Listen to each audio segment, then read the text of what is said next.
me just remind you, my shit is just a little bit out of bounds in this motherfucker, you feel me? Yeah.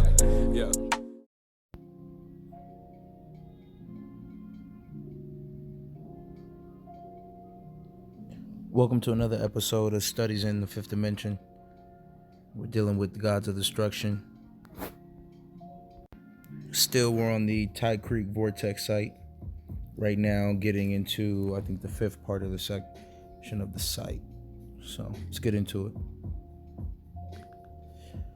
So, it gets very complicated from here, and unfortunately would encompass a great amount of explanation to fill in all the gaps.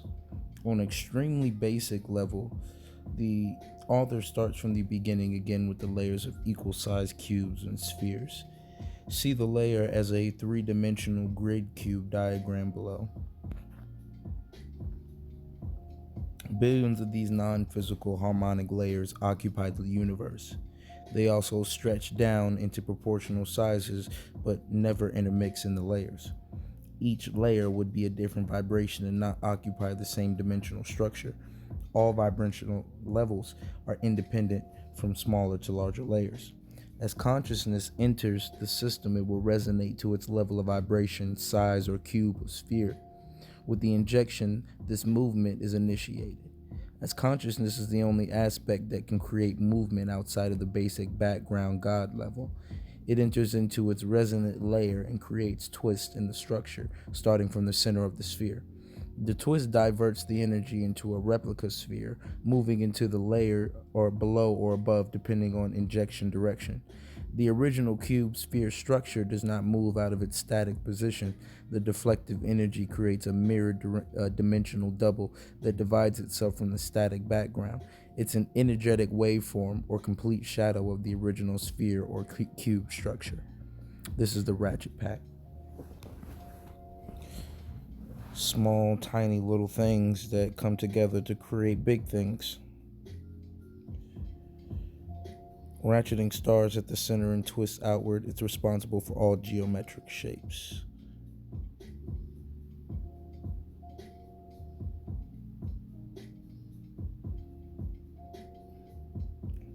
Another Jenny Harmonics photo. Alright, so science has detected the structure on one level as far back as 100 years ago. Today they call them Bucky Balls. Bucky Balls are a three-dimensional shaped aspect of the universal grid, a ratcheted structure that vibrates at different rates than other structural forms of the universal grid. Basically, it's about what can be detected using our current limited technology. In the above diagram to the left, the author shows a side view of this ratchet, the bottom of the two spheres being overlapped by the third sphere, in this case moving from above, creating the vesica Pisces called the patch. This movement creates a three vesica Pisces with a concentric, multi-energetic triangular shape in the middle. This center structure is called the patch head and is common ground to all three patches. Other ancient diagrams. In the above diagram, one can see the complexity of this simple ratchet, shown with small number of shells. This two-sphere combination allows for the mixing of each parent sphere, but this is where it ends. Two spheres are two-dimensional balanced states after the mixing is complete. It requires a mixing of energies as the individual spheres have their own unique flavors. Added to this are the shells with the varying vibrational levels of their own. Three patches, each sharing unique properties with their co-creative partners. In the above diagram of the overlapping spheres or orbs, number 2 rotates into number 1 and number 3. The red in the middle of the patch would be the balanced state of the two orbs. The variant on the two sides, 1A to 1 negative A degrees, are the flavors of the two orbs. As the third orb, number 2, ratchets down into the other and then adds even more movement and variety of vibrational energy. The third orb spheres and enters into the balanced two-dimensional state of spheres and creates an imbalanced state or movement within the bottom of the two spheres patch. This now becomes a three-dimensional conscious structure. So pretty much, once the structure is balanced in a two-dimensional state and a third dimension is added, through that balance and agitation is created. This agitation is what is needed for consciousness. to take form in third dimension, because what you need is energy in motion interacting with energy at rest. Thus, you have a third dimensional frequency, or another frequency interacting with a frequency that is in balance. Okay.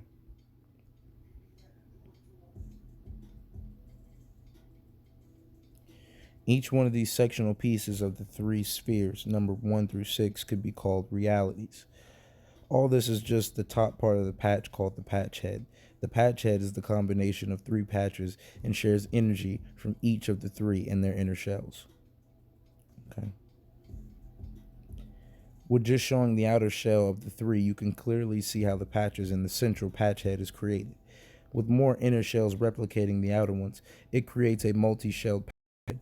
The outer sphere's strings create shells with their crossing of each other. These new patch head shells create the outer and inner dimensions of the patch. Remember, these strings are dual flowing energy helixes, which are now converging into one area of common ground. What are not shown in the above diagrams are the many inner spheres of the three as described prior. With the other sphere shells included, they would create patches within patches called patch shells. These spheres are moving energies that give the illusion of rotating energy, and this rotating energy carries into the patches. So as these three spheres rotate into one another, you have spiraling vortexes of energy that create the patch as seen in the below representation. Each patch also has a central energy axis. In the diagram below, the ratcheting of these three spheres creates the 45 electromagnetic flow. It forms a patch along the 45 degrees with its central axis called the 45-degree axis of the electromagnetic flow. In the diagram below, one can see three patches, the vesica Pisces, being created between the top sphere and the lower ones. As an example only, the right top sphere rotates into the bottom two, which starts as the energy starts to spin around the 45-degree axis. This spiraling allows for many different angles or variants of the electromagnetic axis. As seen in the above diagram, the 45-degree represents the purest of the energy flow, so all deflections or defections of or variants will have different flavors of the participation sphere's energies. Conscious and ejections creates the ratchet.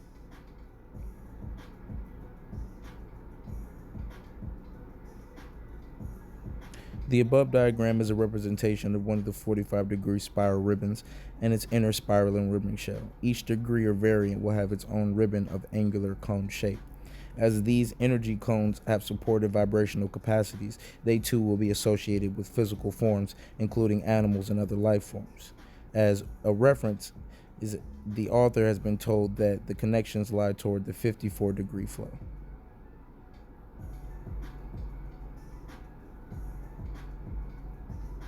Okay.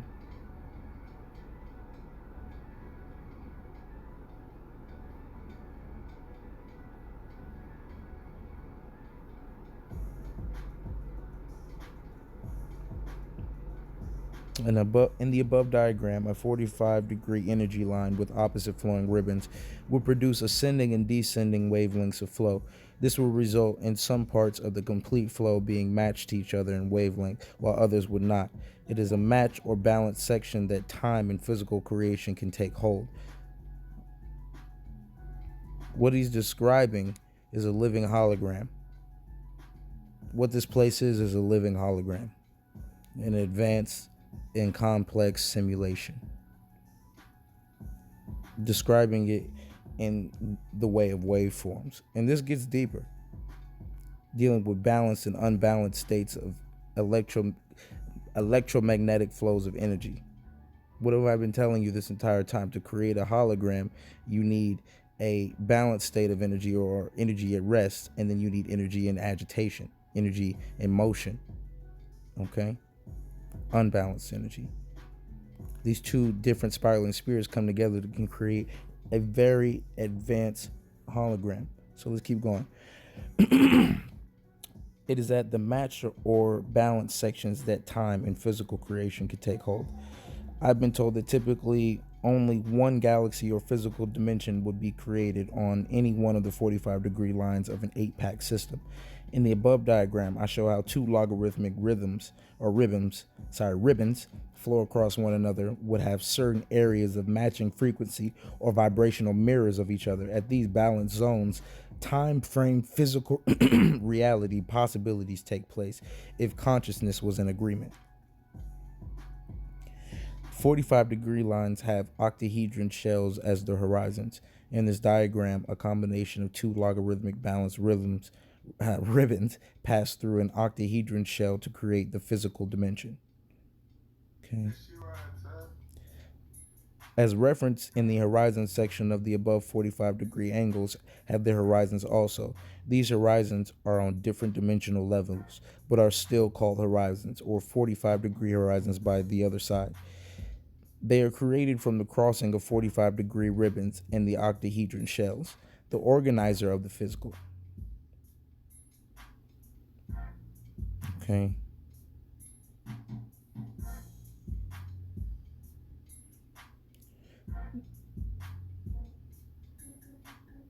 All right, so the element subject is so huge, I will not burden the reader with any more detail than an introduction. This introduction is necessary so the physical elements, the ingredient for the physical reality, can be placed into the structure topic. Recording the entire element teaching would take a couple of books, but if the reader wants more on the subject, there are completed books by Walter Russell that can be purchased or downloaded for free. Walter's books provide an accurate information on the formation of elements and their position to one another. This material is not currently recognized by any models of science yet. The author was aware of Walter's work when he was being taught the material for the website, or this website. It had been immersed in his teachings for a number of years when by accident he came across one of Walter's books and saw immediately that this was the same material that he was being taught and, got his hands on it. All right, so let's go to the... So he doesn't even go through it on that. It's fine. Explain it. All right, so keeping in mind that all that has been introduced in the prior sections, there are two things that must keep in focus. The first one is that the basic background structure remains intact regardless of size or movement. And with this is repeated a design throughout the dimensions from the atomic level to a galaxy. Along with this, remember that even the most complex patterns will have this underlying basic support structure. This would be the cube, sphere, spiraling ribbon, and so forth and so on. They are always in the background, even if creation is in different dimensional levels or size. The second thing to keep in mind is that patterns evolve into more complex forms as the harmonic shifts into complexity. The bottom line, complexity cannot exist without the basic tones that gave rise to its creations. In the last diagram above, the author created a representation of the main energy flows created to the 45-degree axis. When combining the above sections of the 45 and the ratchet, the result produces the 45-degree axis. This dual helix of 45-degree energy flow, 8 in number, into and out of the core of the cube sphere, passing through the octahedron shells residing on a different level as magnetic flow enters the cube sphere structure from its core. The opposite balancing of flow of energetic energy is ejected from the 8 corners back into the cube's core. Both electric and magnetic enter and exit from different dimensional structures, but are still the same energy. Their difference is a product of their energy points.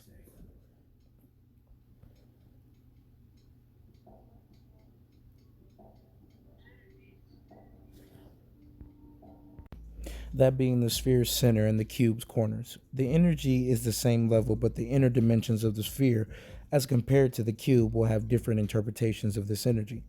In the physical level, it is expressed at the 45-degree horizons. From sphere core horizon moving up through the different horizons, the energy is expressed as magnetic.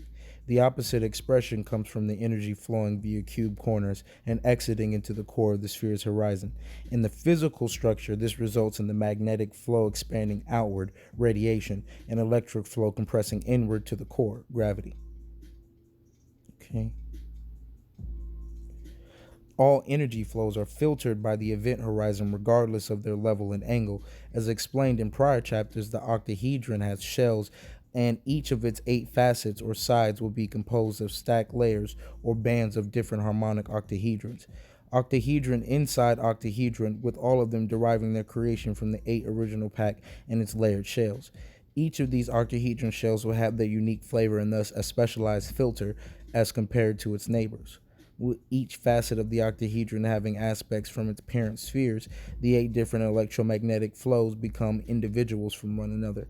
Each of these 8 electromagnetic flows encountering interference at the spinning horizons, creating a looping effect in their flows that resembles a figure 8 pattern.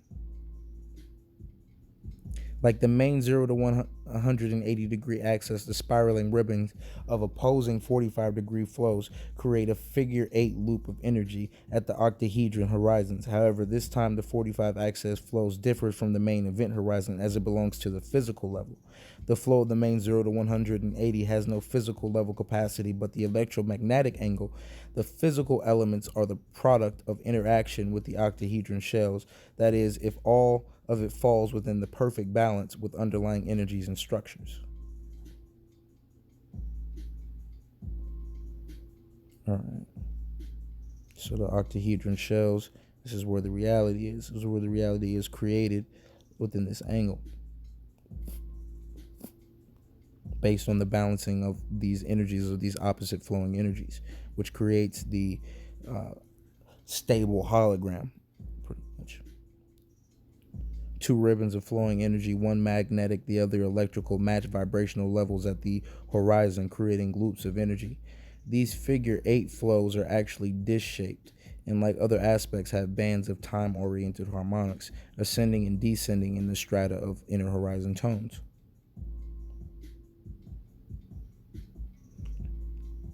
The figure 8 flows over and under the event horizon of the octahedron shell. It is only here, when all come into mutual agreement, that the physical is created.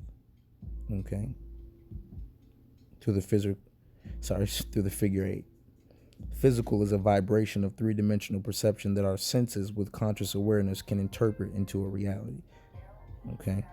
The next thing that we're going to delve into is going to be the document that the CIA came out with, just explaining more how we interpret reality from this level. And then we're going to go to, there is a book about holograms and how holograms are created, and we're also going to read from that book as well. That'll be our next journey in studies in the 5th dimension. So let's keep going. So in the above diagram, 3 match ribbon zones are co-creating along different levels of octahedron shells. In this diagram, it's only the middle zone that our perception matches with the vibration we can call the physical plane, because it's only between 400 and 600 hertz that we actually participate in physical reality. It's a vibration specifically. There's no such thing as separate elements. There are only time phases of complete access ribbon cycles. In fact, all the elements are frame-segmented portions of source energy flow. This time frame refers to elements only as reality time in a specific level of perception. There are actually 2 types of physical time perceptions, more on later. The central octahedron shells and their facets dictate element time frames. This happens as the main axis ribbon flows rotate around the octahedron structures. The influence of different octahedron facets allow the energy to express certain characteristics of each facet. Octahedron shells being gradients of each other, or of each facet. Each of these phases in the cycle are called an element, but it is still the same ribbon flow, just different in time and in the cycle and angle of its flow. Perception of time is interlocked with our perception of elements within our reality. So the ribbon energy flow is also linked to reality time perception, meaning just the flow of energy, because remember, the ribbons are just stacked flows of dual moving energies, so opposite moving energies flowing, and then they stacked upon each other to become ribbons. Okay, so this is the basic creation of all elements that we know, and it will be the creation of ones that we have not yet designed. As one element, one facet of the octahedron spirals into its adjacent octahedron facet, its energy and vibration shifts into what we see as a new element. This is because on this new octahedron's facet, it comes under the influence of different parental spheres and their energies, all from the original 8-pack. This continues down towards the event horizon, where elements starting radiating outward as described in the horizon section. At this point, the element's energy evolves back to birth flow, as again the sphere or cube level picks up its energy and recycles it into higher tones. Okay. The periodic table, which is not arranged properly, is merely a time sequence chart of the ribbon's co-creation with the structure within the structures. And actually, if you really want to deal with the periodic table, you can go to Dr. Oyibo's work, who deals with that, and he deals with the grand or God Almighty Grand Unified Theory or theorem, which is proven mathematically that everything is connected by strings, by waves, and things of that nature. You can get that. He's a really, really brilliant man. All right, so shown horizontally, but it does not take much imagination to see this figure eight flow play in the above galaxies. One flow, one element that is until it reach another horizon or octahedron shell in a new vibrational level. Okay.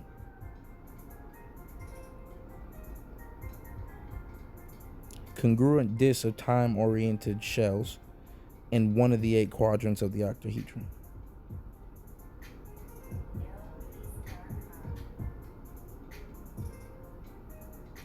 The ratcheting of the 8-pack twists its octahedron core, and with this main ribbon flow, this creates the individual octahedron's facet. It is within the ratcheting of the main ribbon spirals that twist the core octahedron into its unique geometry. This influences the 45-degree flow and core ribbon's expression into different elements. A balance of flow between the sphere's main ribbon flows also support the creation of of the marginal areas of the electromagnetic flow. Okay. When it all comes together, the elements are created and their time cycles.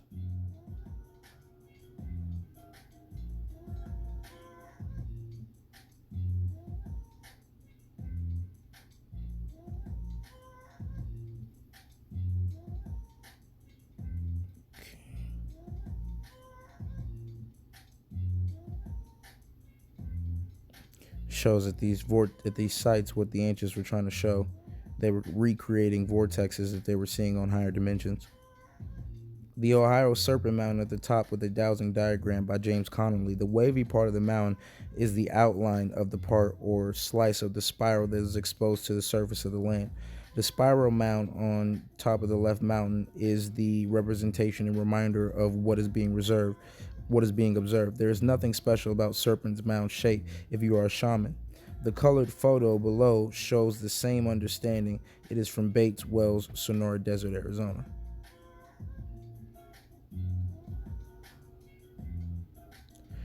Common sense would tell a person that in ancient days, the only icons in their world would be those of the natural world. This would be a world of plants, terrains, and animal life. In those days, you saw spiraling energy. How would you describe it? The snake is a perfect icon for spiraling energy. Shamans can see and feel energy as it is all around us. It comes into our reality in different sizes and angles, but it will always be in relationship to other energy structures. You do not need aliens or star constellations, just awareness that there is more around us than what our eyes tell us. Okay.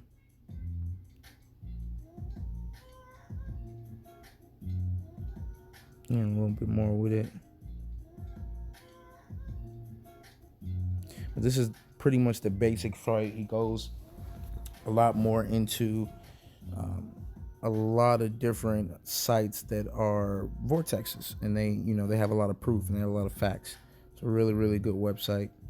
I definitely recommend, if you want some more on this information, to discover it a little bit more for yourself. I've read a lot of information, and he's kind of gotten to the point where they're dialing down on the explanations. There's a lot more pages and links that you can click on to get the information if you're interested in delving a little bit deeper into it, because we have a lot more to touch on dealing with this physical reality. So we're going to go to the ISIS thesis. We're also going to go to the CIA's work. We're going to go to I think the book is just called Hologram is what it's called, but I'll get it and I'll get the author and everything like that, and we'll get it set up. Around 24 minutes, so we're good for time. But this has been Studies in the Fifth Dimension. See you next time. Peace.